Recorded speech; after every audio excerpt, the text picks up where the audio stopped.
A very good evening to everyone. After yesterday's fantastic showcase and conversation, we welcome you all to the day 2 of Body and Lens International Screening Dance Festival Seminar 2021.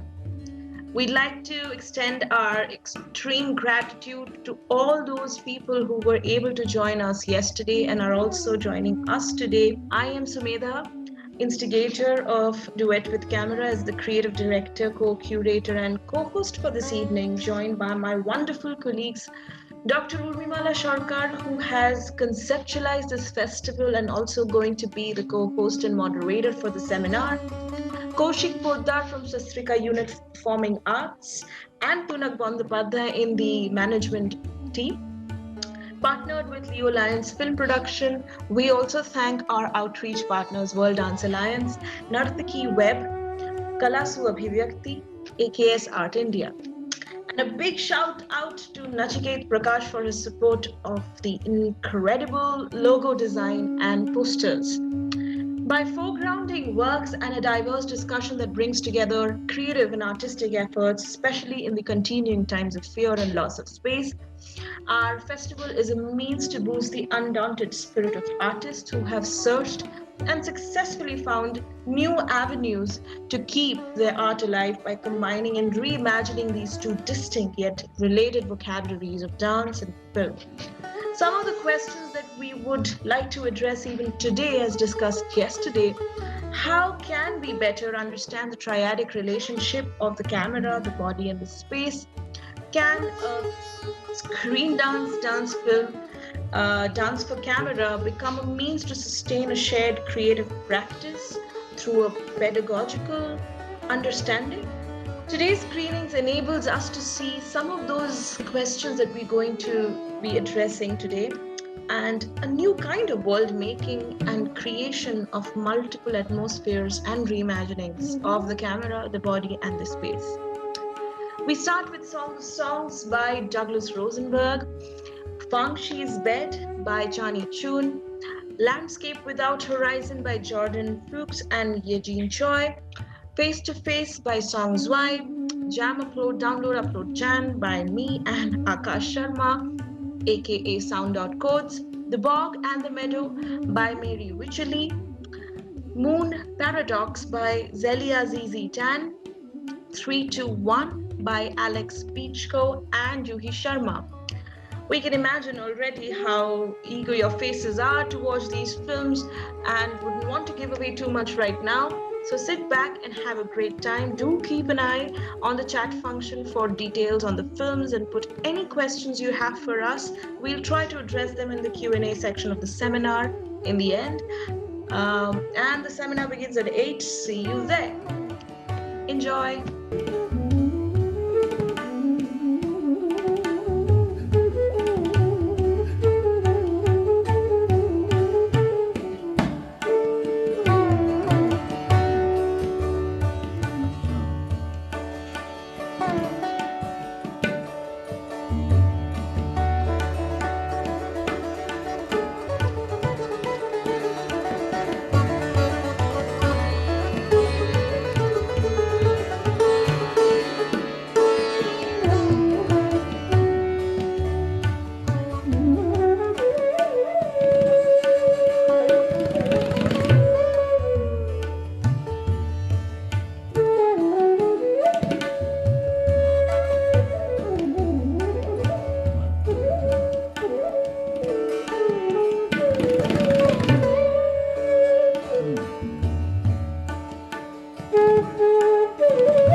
I'll just, before I hand it over to Urmimala ma'am for the welcome address, I'd like to just quickly share a bit what happened the last the day one of our festival.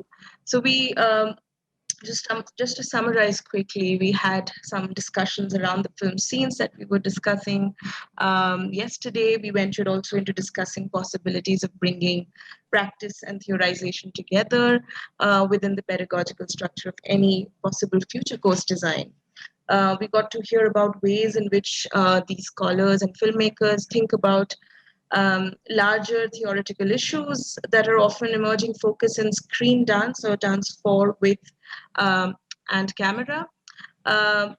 Yesterday, we touched upon some really important points during the seminar session about the way our pedagogy can shape up. Ashish Avikuntak, while sharing about the way he would envision a pedagogy of screen dance, would talk about the ontology or performativity of the body, the way his film, the way he was seeing his own subjectivity in watching Dancing Othello. He was touching upon the idea of self-reflexive critique of a post-colonial subject. Douglas Rosenberg began to unpack the uncanny and the self-surveillance in Gia's film yesterday, and left us with a question: what does the subject see? How does the filmmaker and dancer relate to the everyday, which goes really much beyond filmmaking or dance making? While Rick actually focused on dance as an abstract language, which in itself has a narrative, but a part of a narrative co-created with the camera. Stefano Fardeli began to talk about the video dance and also the pandemic urgency to really know the language of the visual, the quality, the edit. And David Otevsky left us with a kind of understanding of how a well-rounded approach would look like if we include screen dance history as well in the course. So we really like to thank all the panelists for giving us their valuable time, and we build on what we did yesterday. And questions, please put your questions for the audience who's watching us on YouTube. Like to answer them in the Q&A session. And over to you, Urmala ma'am, for the welcome address and introducing our first panelist. Yeah. You to unmute, Urmala. Yeah.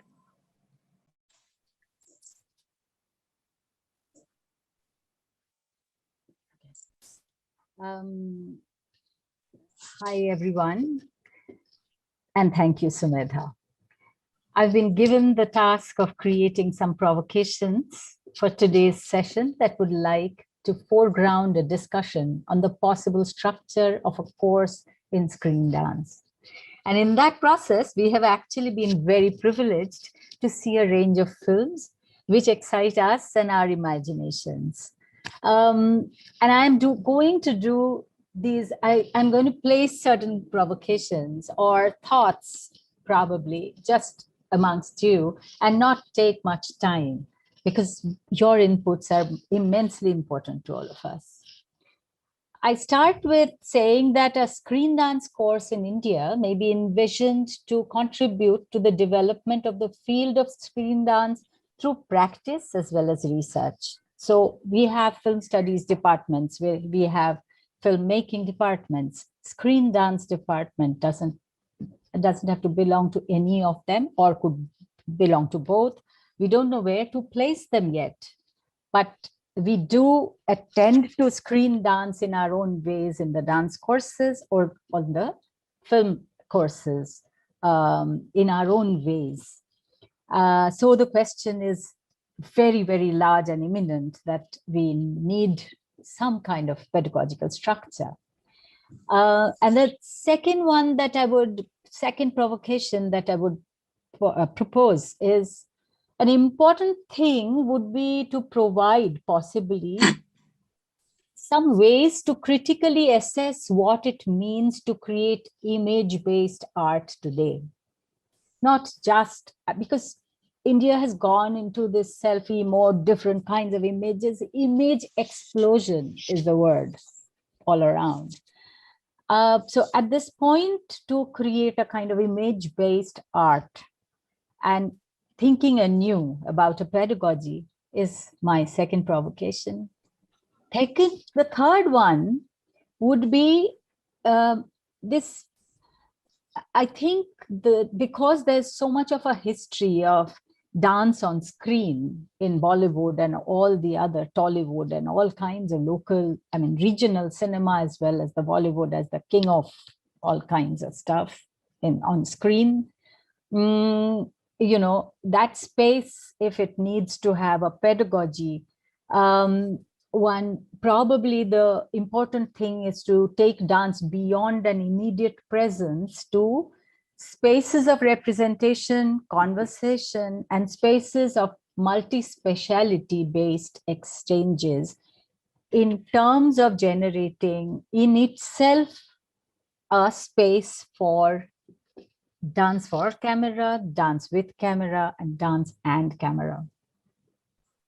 The other thing that I would like to say is the course may be envisioned probably, and you would be the experts to tell us, to test and challenge individual practices, bringing it into the contemporary critical context that does not just portray a narrative through dance, but becomes a way to create a narrative in and for itself with the camera and the space. So it's a space which will be co-created probably, hopefully, not just be the dance for camera or just captured on camera. Another exciting thing could be if we can think of fueling individual and community filmmaking into considering ways of moving beyond their comfort zones and searching for radically different ways of interacting with audience, other art sectors, and wider society. Just creating a dance here in India is, you know, something that is part of even training, because the dancers have to finish their training and then prove themselves in front of the audience in a kind of solo show, which starts the stage or the proscenium career.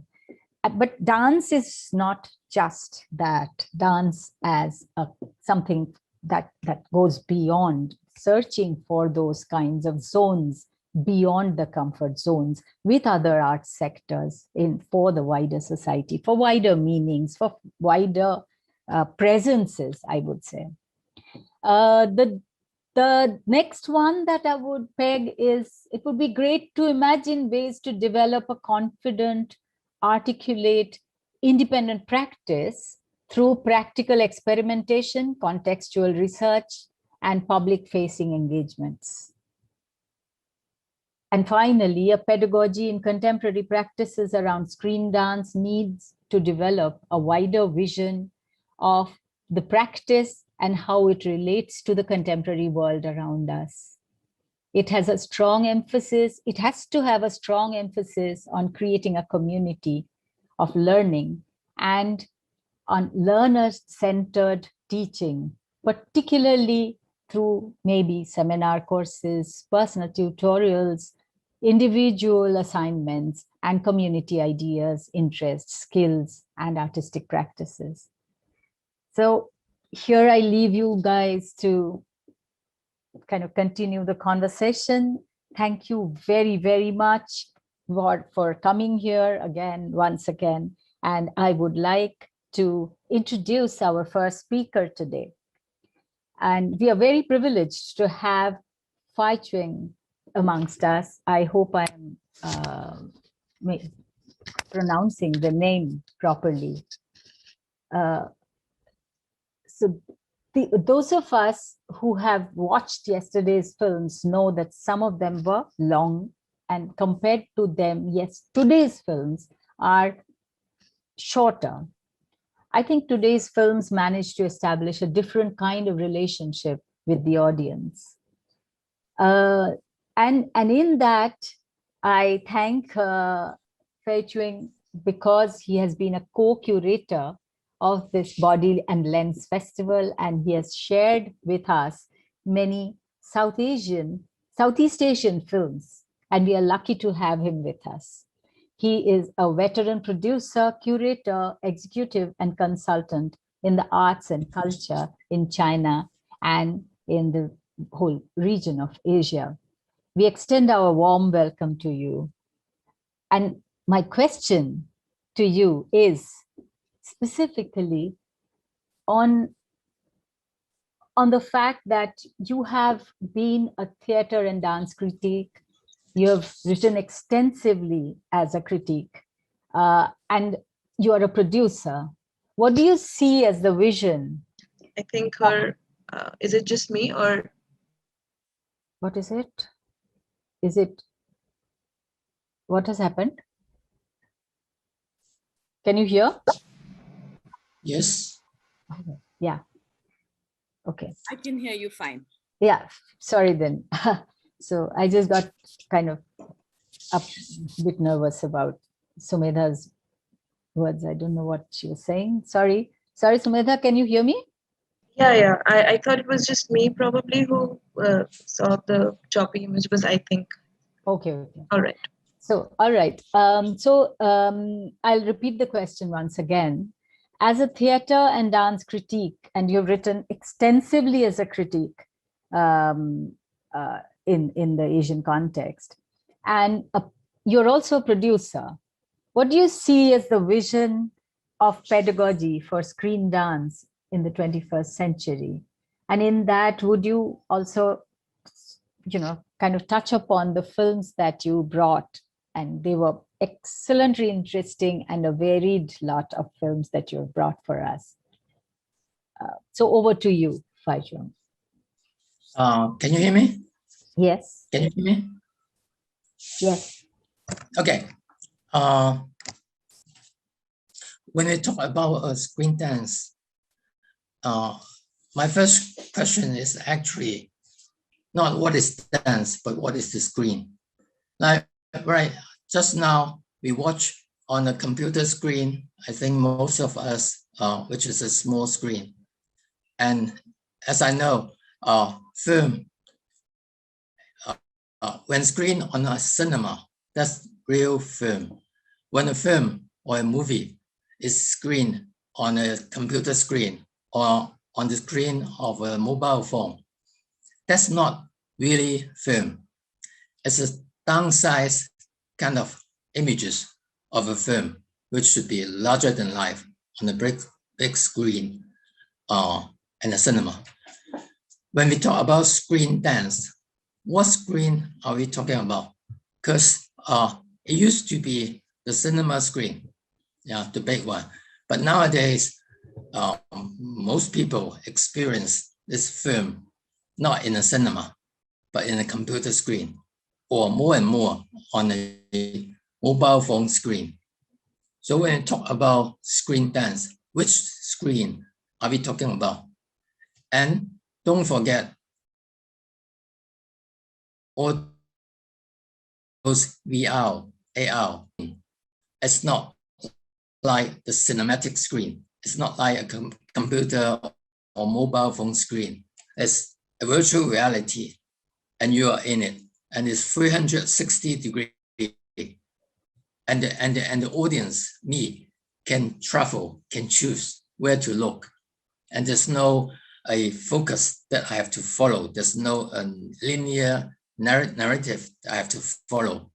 If we put dance in such a context, which is not even future screen, it exists now. A lot of VR products or films are being developed, and games and things like that, and documentary and fiction. And if we put dance in such a screen, the future, not the present, 360-degree interactive screen. So what happened? I'm quite sure that this VR new kind of visual experience will be developed very fast.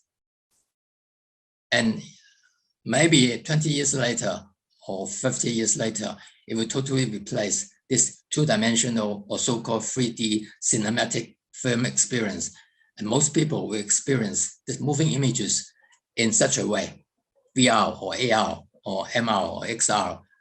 So when we're talking about teaching this screen dance or dance film or things like that, I think it's very important to look at the technology now related to the screen, not so much on the technology that's impacting on the dance itself, because it's still the physical body movement, things like that.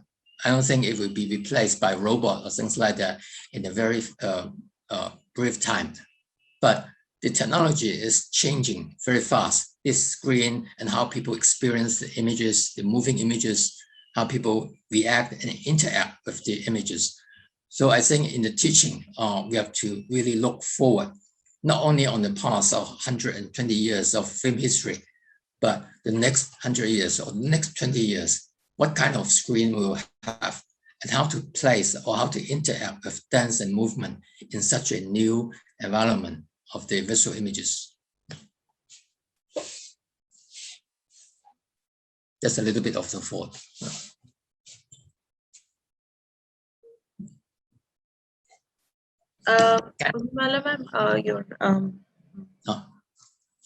Thank you so much. And would you be talking about a bit about the films that you brought? Oh, yes. There's a film from China, one from Taiwan, from Hong Kong, and one from USA collaborating with Korea. And the one she's back, which is the lady lying there and very slow, minimal movement. I think there's an example when we talk about screen dance or dance film. At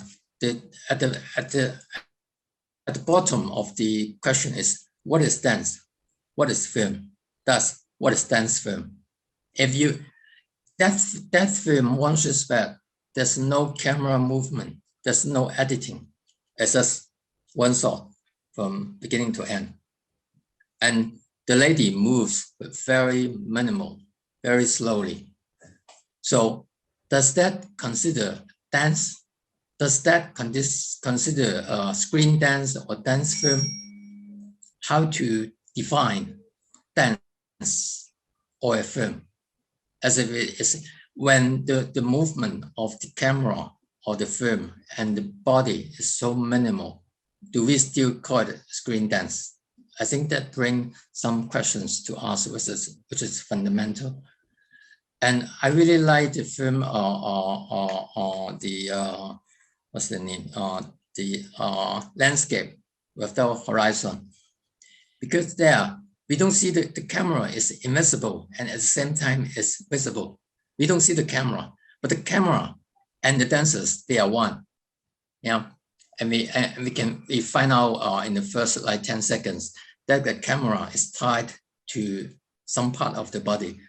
So as one, we never see the camera itself, but we are very aware of the presence of the camera, that it moves together with the dancers.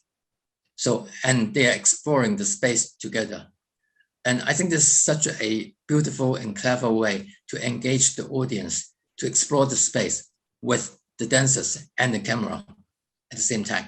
Not the audience watching how the dancers or how the camera is exploring the space, but we are kind of brought into the space and exploring the space with both the dancers and the camera.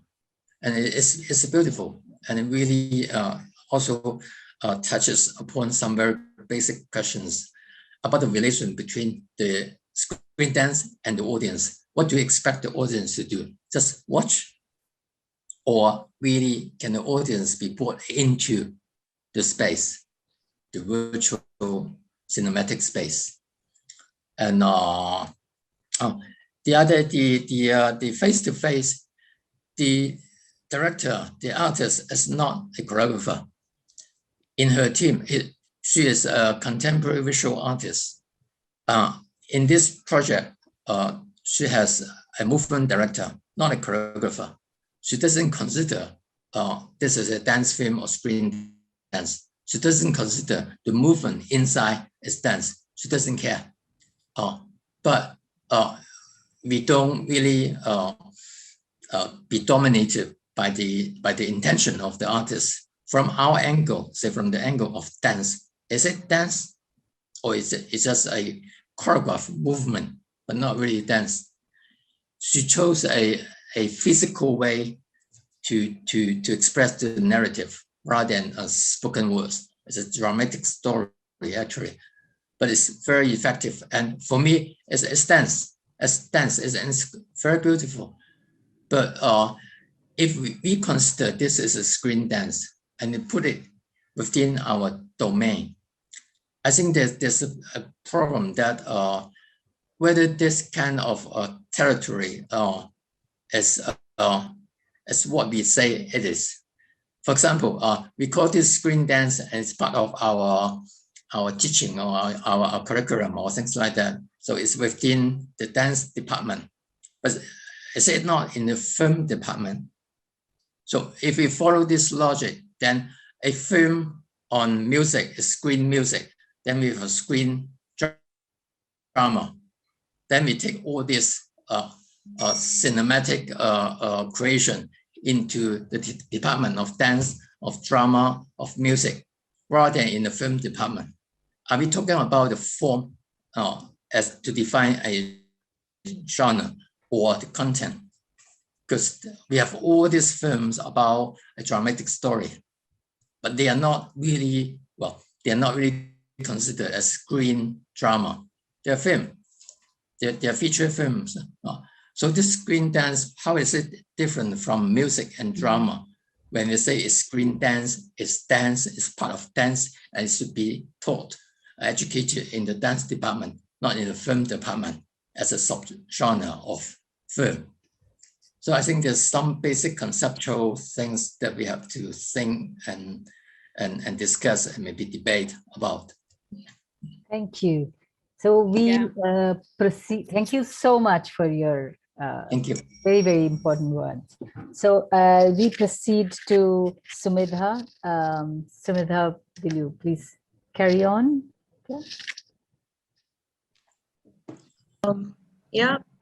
Thank you so much, Pai, for sharing actually what in fact it actually weaves in very nicely to the next part of discussion. And I also acknowledge Mary's films have been sent to us, but she was not available last moment. She's going through a surgery, so we send her speedy recovery and sending all healing energies for her. But it really gives me great pleasure to also invite and just share about a little bit about her films and what I thought maybe could be some points that can be drawn from for the course itself from a pedagogical perspective.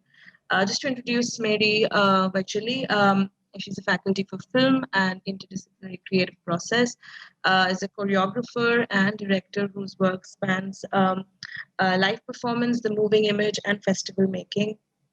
Interdisciplinary is a key feature in her work, The Bog and the Meadow we saw today, with collaborations connecting widely across a range of artists and contexts. Mary is also a co-founder and artistic director of Light Moves Festival in Limerick. So it's just that it also, her films kind of, in a way, bring us from a continuation of yesterday's engagement, how the human environment nature connection can be built upon, and where we began actually to start to unpack these ideas of the gaze, the body, maybe the way in which they interact through the camera. And as I rightly said, when even the landscape without horizon, we see the body as the landscape. Here we are seeing the camera literally traversing us and inviting us to see the space. And how does that happen through the camera itself, extending that vision through the camera. I think also in some ways the films with a sharp anxiety coming through climate and ecology, micro versus macro spaces become important pointers that I drew from the films that we watched. I also the way in which I was also seeing how would it be if the human beings were not really activating that space. So it would just be the environment we would see. But I think the way in which the human beings as dancers, the way camera worked, I found a way in which the space and the way we think about space and the kind of how do we define space then when it is in a nature setting? How do we create a choreography that relates to that space and not just records a body in the environment? So these kind of some of those things that I sort of drew from these films, and just a little bit around a make note of the film. And I'm sure other panelists will also draw in from the film. Last film we saw, 321, shared by Juhi and Alex Beachko. Juhi is a Delhi-based cinematographer, and I'm just going to throw this out as a provocation, mostly because I see a kind of intimacy and vulnerability that they, as Juhi behind the camera, is bringing as a cinematographer, as a woman behind the camera. So some important arena around gender and its subjectivity, how the woman holds the camera, what she shows us, who is behind the camera, begins to can be brought out towards or extended and deepened in the pedagogical discourse. So these are some of those things that I thought, and it will be also probably extended in later half of the discussion today with Kirtana and Urmimala ma'am. But before that, I'd like to welcome Douglas Rosenberg, just to introduce. He was also with us yesterday. I'm going to share a little bit about him and hand it over to you later. Douglas Rosenberg, he is an MFA, San Francisco Art Institute. He's a professor in the art department at the University of Wisconsin-Madison. He's an artist and theorist working with the performance, video, and installation, whose work has been exhibited internationally over 30 years. He's also one of the authors. He is the author of Inscribing the Ephemeral Image, one of those screen dance to-go books that I personally have really enjoyed. So without further ado, I'd like to just bring you on board, Douglas, to share and begin your discussion around a little bit about your film as well, we saw, and then moving on to the pedagogical understanding and how you see it as a vision of incorporating a vision of screen dance pedagogy in India. Over to you, Douglas. I'll stop talking. Okay. Thank you, Sumedha. Thank you, everybody. I have so many things I want to say, and I know there's a limited amount of time, so I'll talk a little bit, I guess, first about my new project, Song of Songs, and say that one of the things that I tell myself, a prompt I give myself when I make a project in any media, is that this project will be the last work I make on Earth. Whatever the project is, my prompt to myself is always, this is the project that will be my last work, in this life.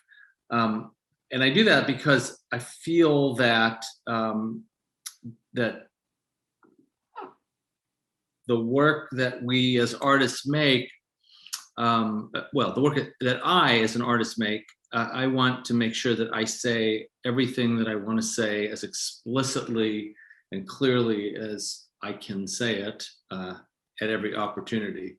That seems like a big task, I know, and I'm sure I don't always succeed. But in that particular film, Song of Songs, the references to a biblical biblical text, which I think seems to appear in many cultures. The one that I know, or the way that I know it, is through the Old Testament, and it's really a romantic, erotic poem that focuses on the physical and spiritual and emotional love between a man and a woman. So clearly, I'm the only person in that film. And so for me, that text had always been a prompt to think about things like self-intimacy, or male intimacy, or faith, or grief, or the aging body, metaphors about the season and about tradition, about ritual, and references. In this case, it was very important to me that I reference the artists in my life who I have been touched by, and whose work has touched me and who've taught me. So there was a lot to pack into that work for me. I also will say that in that particular film, I had worked in front of the camera for the earliest part of my career, and then as I became more interested in shooting, dance particularly, started working on the other side of the camera. And this particular film for me was very, very much about being accountable to all of the gestures and impulses that I had as the person who is articulating what the camera sees in regard to other people's bodies. So I wanted to make myself accountable to that same scrutiny, the camera's scrutiny. And so maybe you notice that the camera and the sort of look of the film is very stark and very frank. And it's my body that is subject to the gaze of the camera. I also wanted to create a sacred space to work in, which I did with a very small group of people that I trusted. And I wanted the film to have duration and gravitas, and to really dig into some of the things I've just talked about. So I don't want to spend too much time talking about the film, and I'm happy to ask questions or answer questions rather after. But I want to segue a little bit into the question about pedagogy. I'm sorry, Fei Chung, is that correct? Did I say that correctly? Close? Okay. I appreciated what you just brought to us and brought to the discussion. I also want to be a little bit provocative toward some of the things that you talked about, also respectfully. I think that there's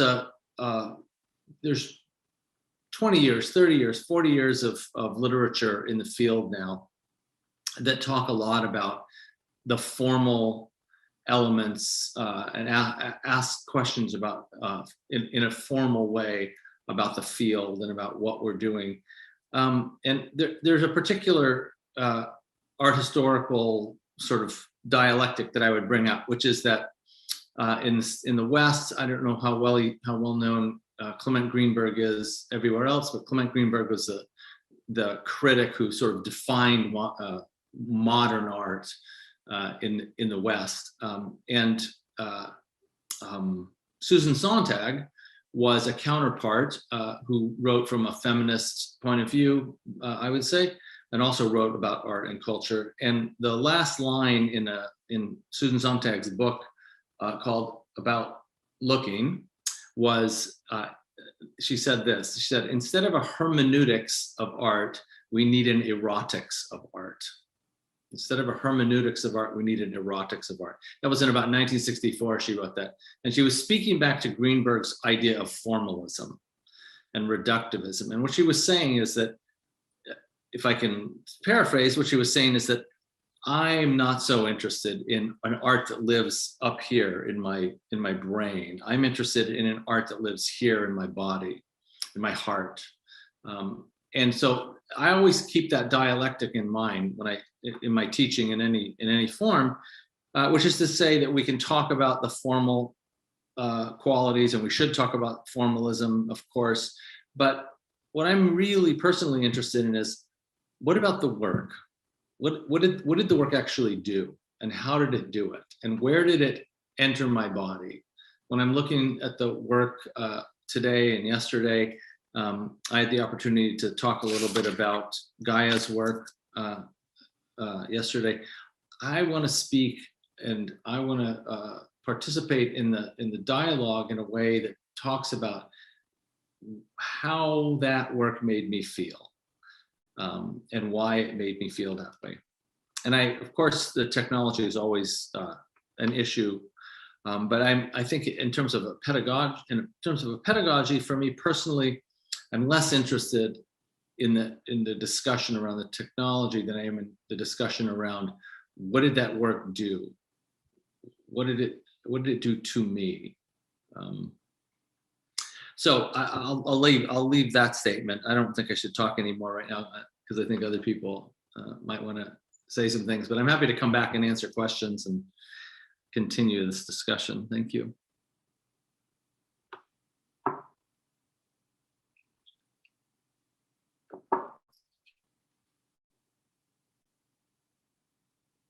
You're muted, I believe. Yeah. Umama. Sorry, sorry. So I've been doing it repeatedly today, this evening. I'm so sorry.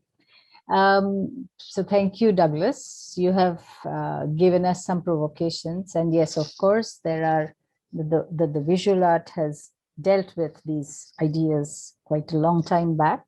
But when we come to the context of screen and dance in India, we will probably have to also take on that history somewhat in a manner where, you know, we can populate this space as a kind of not just history, but building on what already exists. So thank you for your suggestions.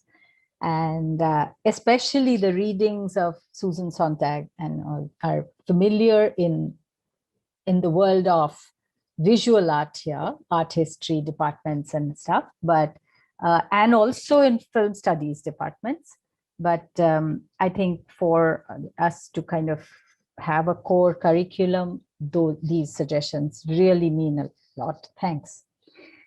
We will next go to Kirtana Kumar, and thank you, Kirtana, for making the time to come and join us.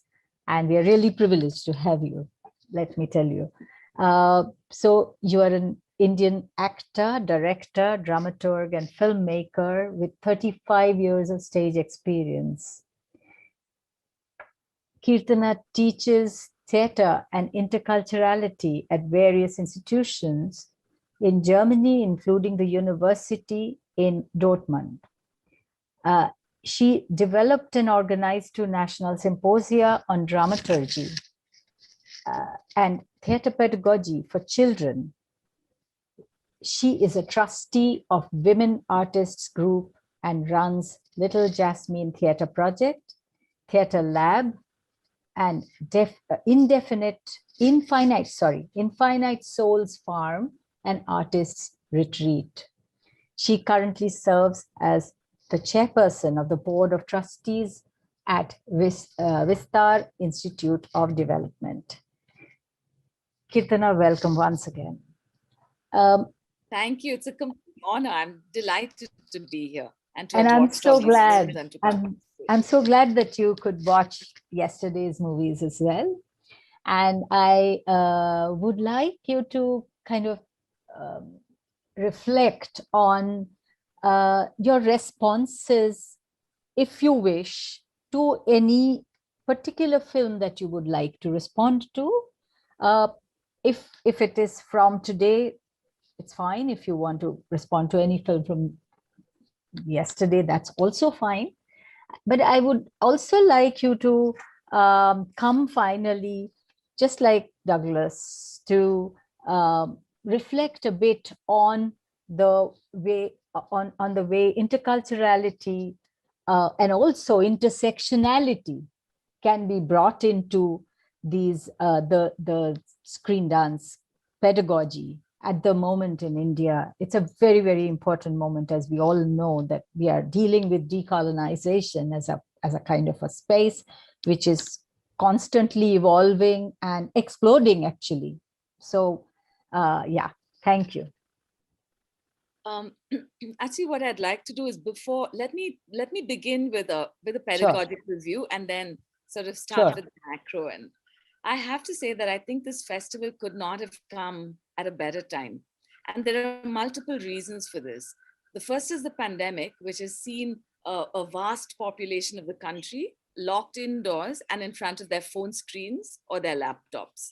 And we're really talking 4G going into 5G, and this has become the medium, it's become the language, and it's become the grammar. It's also been an extremely young space because young students have been familiar with the space and familiar with the technology and very adaptable to the technology for about 10 or 15 years by now already. Another very critical point that I have to reflect on, especially when we talk about India, is that dance itself is an extremely fraught space. Just yesterday, I was in a webinar when somebody talked about, actually, it kind of blows my mind when people talk about tradition. It really upsets me because, you know, they're talking about aesthetics, they're talking about prettiness, they're talking about spirituality, but a lot of stuff which really has to do with zero unpacking of the form. So the traditional form, which also comes with caste and with class and with gender, is very rarely looked at. So now what I find is really explosive and what I find thrilling with screen dance is that here is the possibility of a form with fewer gatekeepers. Of course, there are still gatekeepers, and gatekeepers have to do with privilege and internet access. But here is the possibility of kind of removing oneself from the space of, for example, removing oneself, just to give you one example, from a Brahminical construct of belonging to a certain form, a certain caste, and going past the gatekeepers to enter a festival. The other possibility is the possibility of radicalism, which is one that I'm very, very keen on. And this is of really taking the bull by the horns and messing the hell with it and creating something new. So this is also, I find, very exciting. Now, the question I have is this, is it necessary at this point of time? And I'd like to bring to your attention this recent example of two medical students from Kerala who went viral with a little TikTok video they made, right? Of like some dance, and it just went. I was wondering whether what we're looking for is theory and pedagogical construct at this point of time, or if we're actually looking for research and analysis of the current scenario. Because right now we're looking at enormous vertical movement. 4G has broken down, it's broken down the divisions between the layers or the stratifications, and we're really looking at access and availability, and people able to just dance their brains out on a TikTok video or so the problem, of course, that confronts one is one of aesthetics and one of high art and low art, which really I don't care very much about at this, when I'm confronted with a population of 1.3 billion who wish to express themselves. And if they're going to express themselves through whatever technology they're keen on doing, and like Faishang said, of course, the screen is the question, because right now they're all using their mobile screens. And if they're expressing that themselves, and do we call this screen dance or not, is what I will leave to you to explore. But I'm not coming in the way of that. Rather, I'm interested to see what's going on and seeing whether the movement of it and the flow of it, out of the flow will emerge a form. So that's sort of the space that I really feel that cyberspace has really, through Grindr and Tinder and Bumble, there's been some sort of democratization. So I would be very averse to immediately jumping on it and making it a kind of elite space all over again. I would prefer that it bumble along and do whatever it wants to do. And out of that, let's see what kind of pop culture emerges or what kind of high art emerges. So I'm sort of there at that point. The other thought that I had is, especially when you're talking about dance in India, as far as I'm concerned, the proscenium is dead. The pandemic has effectively closed down the proscenium space. And the virtual space or the digital space or the screen space, whatever we call the screen space, is coming alive and is becoming available, constantly available. And so this is the moment in which a moment of encouragement or a moment of opening doors, I would say. Also, I was thinking about audience interaction and what is the role of the audience when I'm making a screen dance performance, right? And what I really loved about it, Douglas, watching your work and watching every other film, what I loved more than anything was the intimacy it allowed me, you know? I really felt I could watch your hands. I felt I could watch the skin on your hands. Like, it was so beautiful to me, the lines on people's faces or the two bodies. It was much more intimate than it would have been were it to be in a proscenium space. And this is the kind of, these are the collisions that I look forward to And I think that it's actually, I've noticed, I've observed it even within the Zoom space with theater. There's a kind of, as much as people say this is not an embodied space, true, it's not embodied, but then who knows what embodied really is, because there's a lot of elitism involved in audiences sitting out there and watching a proscenium performance. So I'm really interested in the vulnerability and the intimacy that it allows me. I felt when I was watching 3-2-1, for instance, I felt I was looking at a series of Bill Brandt photographs, you know, like a fly on the wall in somebody's flat in Harlem or in Calcutta, or, you know, just being inside somebody's space and really letting me in. So that I also find an extremely, oh yeah, and regarding the audience, I was thinking about this one. So the audience, now we can't have an audience that stands up and claps for us or gives us 8 standing ovations. So how do we quantify the audience's response? Is it through do we go down to pop culture values and say, oh, it's the number of times the video was shared or liked? Or what are the indicators? What are the new indicators we have? So, you know, I really don't have answers. I'm filled with questions and curiosity. I love the form. I think the form is, it's going to blow up. It really is. And in India, I would keep an eye on it. I would keep my ear to the ground and watch what's going on and not be scornful and not divide up the space so early. I wouldn't want to propose formality in any sense at this point. I personally, I also had questions watching some of the films, because I thought if screen dance is a collaboration between the camera and the movement of the dancer, then I want to see that movement as well. Sometimes I didn't feel it was as collaborative as others. Sometimes I felt it was very collaborative. So, but that's not a critique from my point of view at this moment in time. What I'm more curious about is the intersectional possibilities, is the democratic possibilities, and more than anything is the emotional possibilities it offers us. I've become quite tired of the sort of virtuosity, and I would in fact be a little afraid in India of virtuosity hijacking screen dance, because it would be very easy in India to put a camera on somebody's hands and just mudras go mad, or somebody's feet and, you know, adus go mad. So that's a very easy route to take. So I would keep it wide open and non-confrontational, and really see and accept and listen and look right now.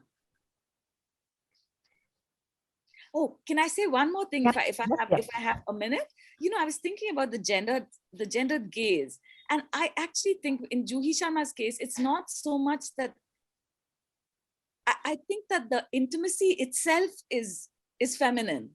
Whether it's male gaze or not, for me, it didn't matter.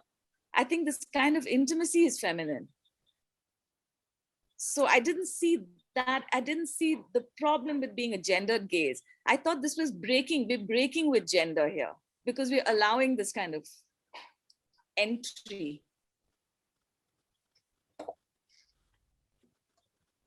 Fantastic inputs, Kirtana. I wish we had, you know, hours of time after this to discuss our viewpoints and then could come together. And I actually agree with you. So the thing is that in many manners, people have been dealing with screen and dance in their dance courses, in their film courses. And it's like this finding out what is out there more than prescribing a structure to bring together a form that you can study in a certain manner. So that's the anxiety that we have, in the sense that, you know, many of the younger people are wishing to go further with a kind of a direction in studying something that gives them something extra over just experimenting with holding cameras or dancing in front of cameras. So yeah, and I hand it over at this moment to Sumedha, and I wish we could continue this conversation. Yeah. So we move on to Stefano, and it's almost at the end of the panel talk as well. Before I pose the question to you, Stefano, I'll just like to introduce you. Stefano is joining us from Italy. He's a dancer, choreographer, teacher, and founder, as well as an artistic director of Eurasia Dance Project International Network. He teaches as a guest teacher for professional academies, companies, theaters, festivals, and postgraduate programs, and professional dancers in 5 continents, including the place of London.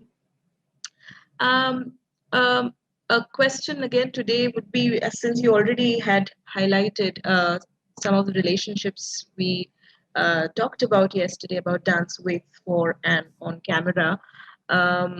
Today's question is more focused probably towards the pedagogy in screen dance.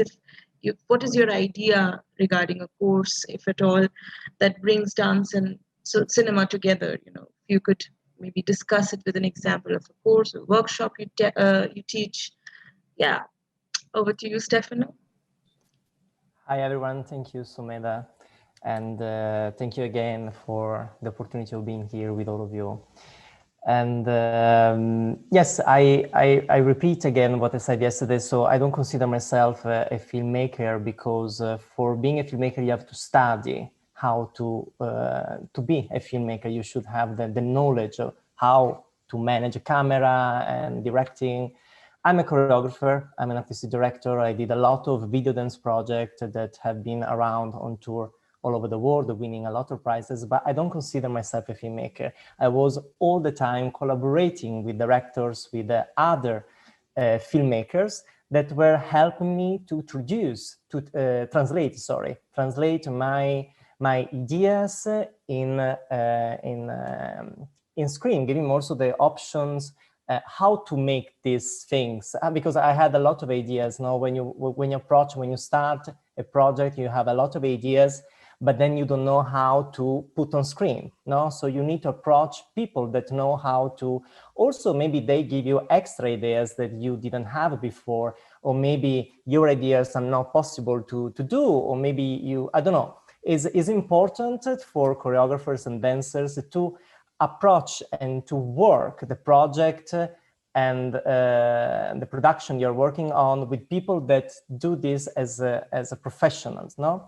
So yesterday, Ashish Avinkuntak sir, he was talking about his piece and the video dance, screen dance in general, and he was saying that it's not necessary that a contemporary piece, especially, tell a story, but should be narrative. Narrative in the sense that is taking you somewhere. You have to anyway transmit something to the audience, no? So the important thing behind everything is the idea that you have. You should have an idea to work on,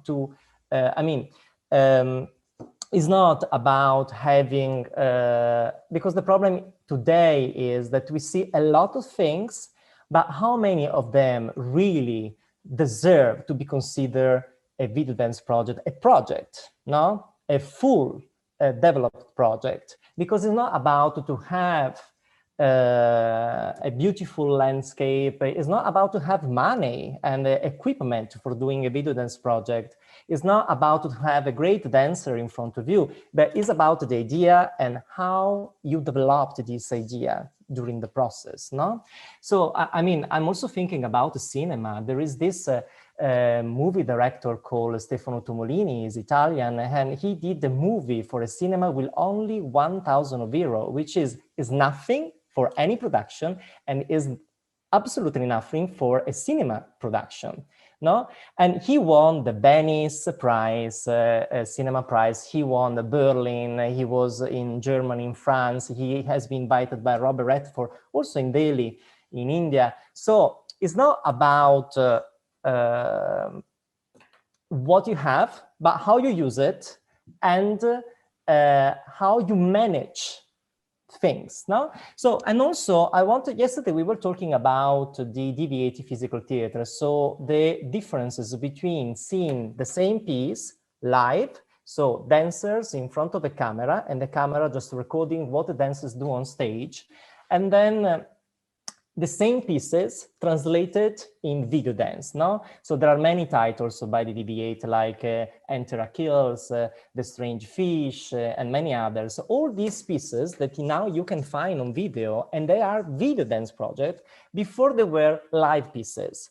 And they maintain the same essence, but they are completely different, because of course you get to readapt the piece because of the camera.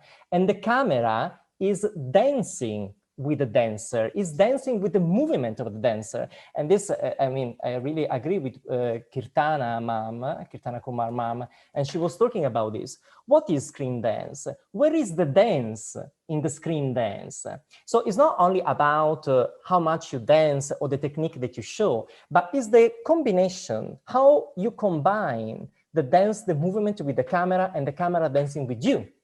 And so, I would like also to remind Beautiful, the first movie by Pina Bausch, which is the Plaint of the Empress, and sorry.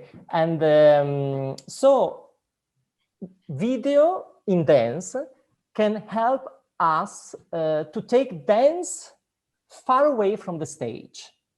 So we can go with the camera in places that are not the normal, common theatrical places, no? So we can go, we can shoot outdoor. We can shoot in places where the audience will never reach. The audience will never be with us in the mountain, in the forest. They will watch us on the screen, by Zoom from their home, or maybe in the theater, maybe in a cinema. So we can take dance in places that are not stages. So in Pina Bausch, the Plaint of the Empress, we see, for example, one of the dancers of the Wuppertal company sitting in an armchair in a crossroads, no? in a street.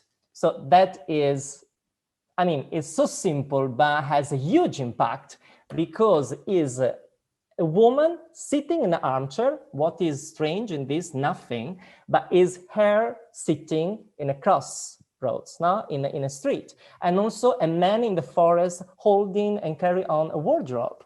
So, I mean, but then everything is brought within a screen, within a full project.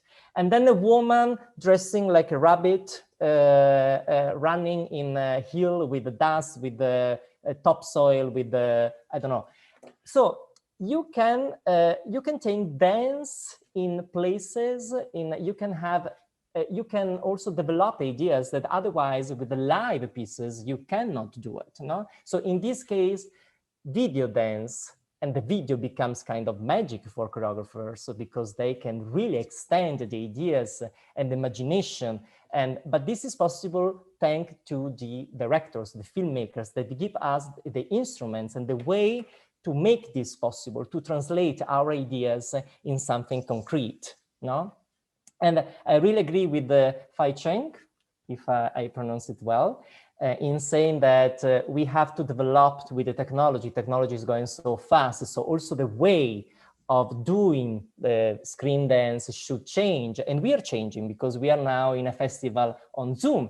But also dancers, choreographers should remember the technique. Technique never will change. The vocabulary will never change. The base dance techniques, the base techniques of doing a movie. Then you have to update with the new technologies. But first you have to study the basic grammar for doing anything in dance and in the movie field. So it's important today, I'm talking about dancers and choreographers. I always say when I teach that I don't work with bodies. I don't want to train bodies. I don't want to be during the rehearsal with only bodies. I want to be and want to approach body that think, bodies that are connected with the brain. So bodies that have an imagination, that have a three-dimensional view of what is the movement, where the movement comes from, what is the relation between the movement, the body, and the space, and much more. So for being a dancer today, we have to be also creators. We have to be also aware of all the how to say, all the different approach and different things that are happening around us and are helping us to create what we are working on indeed. So yeah, I think that this is the point, the idea and the knowledge and how we develop it, how we also give our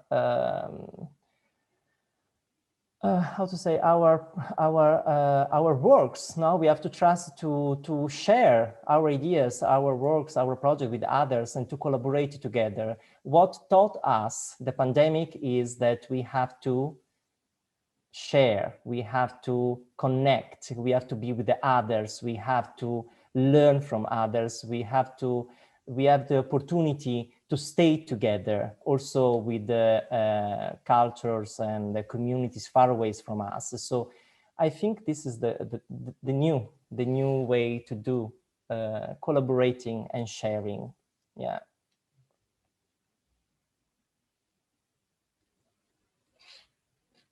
Thank you, Stefano, for bringing right way of actually ending this panel talk. And we have actually one question just received now. I'd like to read it out, and I think it's directed to all the panelists. Anybody who would like to respond to that? How do you deal with the factors like caste, gender, culture, transnational? There's a lot of things. Transnationality, language, heterogeneous audiences, and different age group audiences through dance, lens, and space. Quite. I'll just write it out here as well. Anybody, if you would like to respond.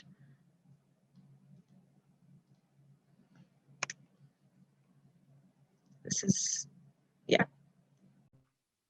I'll be happy to say something. As a maker, and I will first tell you that, for instance, I don't own a cell phone. I don't own a smartphone.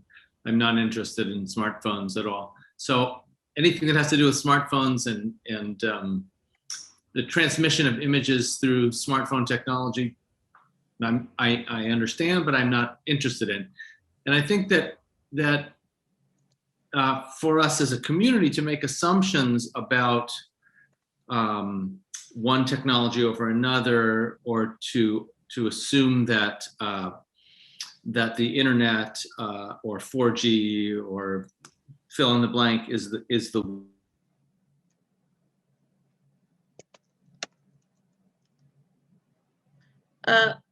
Douglas, we are not able to hear you. Oh yeah, you're on mute. I said so many interesting things already. I apologize. I'll start over. What I was saying, and I'll make it shorter, was that for me personally, for instance, I don't own a smartphone. I'm not interested in smartphones. I don't want a smartphone. So I don't operate in that technological world.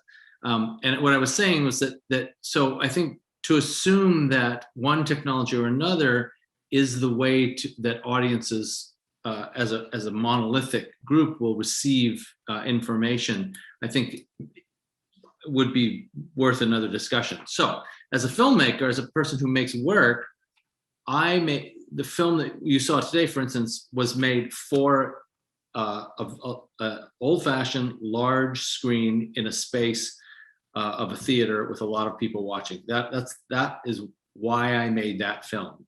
I understand that it will be seen on smaller screens and in different ways, but I have to make, as an artist, I have to make work for one particular modality in order for me to make the work that I believe in. So if I write, I'm writing for the page, the actual paper page. I want that page in someone's hand. They may not read it that way. They may read it on the screen, but in my imagination, I feel like I need to have a very particular space, imagined for the work. What happens to it after that, I don't control. But the other thing I would say too is that one of the things that I know Stefano was talking about was this idea of translation, which is a very interesting idea and a very interesting thing to talk about if we had more time. And the translation in particular, Stefano, I think you were talking about, was a translation from something made for the stage to something on screen. You used the Pina Bausch piece, for instance, which is an extraordinary piece.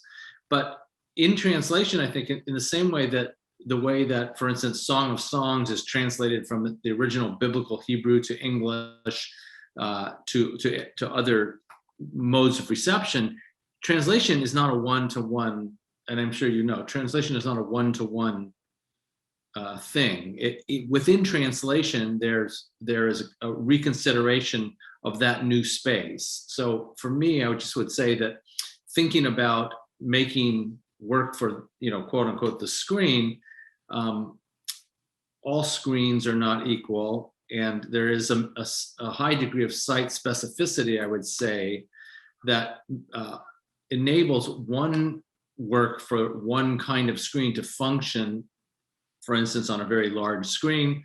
A Fellini film, for instance, I would say less interesting to me on a smartphone than it is in a dark theater. And so that's just, I guess what I would say as a maker, that the venue that the work ultimately is seen in may not be the venue that it was initially made for.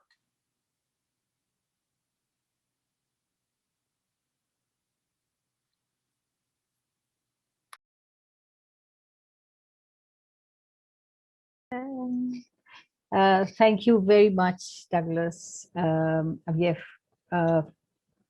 come to the conclusion of the thing. David, thank you for joining us today also. It's fantastic to see you once again.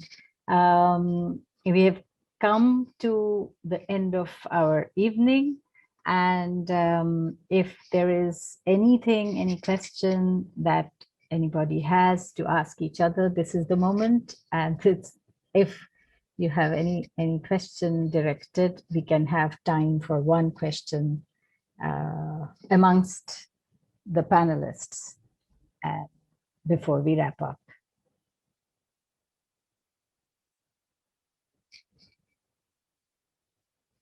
Please unmute yourself, Kirtana. I just wanted to respond to the question about factors like caste. So I think the answer to that would really be in deconstructing dance itself and dance forms. So when we're constructing, or when we're creating as creators, when we're creating new things, to really be aware of what these tools are that we work with. That's the short answer. We can talk about it endlessly, but that's the short answer. Yes, thank you. So thank you very much, all of you. This has been a wonderful evening. I hope it has been as fruitful, as exciting for all of you as it has been for us. It's a conclusion. It makes us a bit sad, and it makes us very excited for the next stage that we might gather together for. And at this point, I would like to thank all of our collaborators, and especially Kaushik, who has not been well at all, and Tunok, who has been constantly helping us with the technology, and all our collaborators, all our people who have backed this effort, and of course, the huge number of people who have contributed their films and made this occasion a success.